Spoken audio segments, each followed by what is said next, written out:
इस वक्त मैं मौजूद हूँ परीका के मुकाम पर। यहाँ पर आज की 16 सैलाबी सूरत हाल के हवाले से पुलिस कांस्टेबल हमारे साथ मौजूद हैं, जो कि एनी शाहिद हैं। वो आज की इस खौफनाक और क़यामत खेज सैलाब के हवाले से हमें बताएंगे। जी बताएं, आपने क्या देखा शुरू में? जी तकरीबन 3, 3:30 से 4 बजे का टाइम था। यहाँ पे पहले हल्की हल्की बारिश शुरू हुई, तो हमें इस बात का यकीन नहीं था कि सूरत हाल इस हद तक खतरनाक होगी। हमने पहले लोगों को यहाँ पर रोक कर बारिश थोड़ा थम जाने का इंतजार करने को कहा। जैसे ही बारिश अचानक तेज होती गई, पीछे की तरफ भी पहाड़ों से पत्थर गिरने लगे और आगे से भी हर तरफ से क़यामत का मंजर नजर आ रहा था। हमने लोगों को जब वहाँ पे गाड़ियाँ रोकी तो एकदम से दोनों तरफ से सैलाब बढ़ने लगा।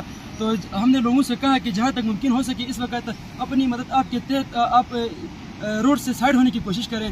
तो कुछ लोगों को यहाँ पे मुकामी लोगों ने भी बहुत अच्छी तरह इनके साथ दिया और एज ए पुलिस कांस्टेबल मैंने अपनी तरफ से जितना मुमकिन हो सका लोगों को यहाँ से सेफ मुकाम पर ले जाने के लिए कोशिश किया।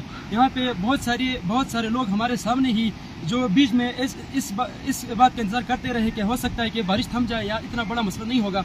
लेकिन आगे जैसे वक्त बढ़ता गया बिल्कुल हालात बिल्कुल बदतर होते गए और एक क़यामत का मंजर था। हमारे सामने ही बहुत सारी गाड़ियाँ और बहुत सारे लोग जो हैं सैलाब में बह गए हैं और हमारी अपनी जहाँ पे पुलिस चौकी थी मुकम्मल तौर पे वहाँ पे अंदर हमारे जो सारा सामान था मुकम्मल तौर पर इस वक्त हमारे जो पुलिस साथी है उनकी भी कोई अता पता नहीं है हमें कि कौन बचा है कौन बच नहीं सका, हमें कोई अंदाज़ा नहीं है।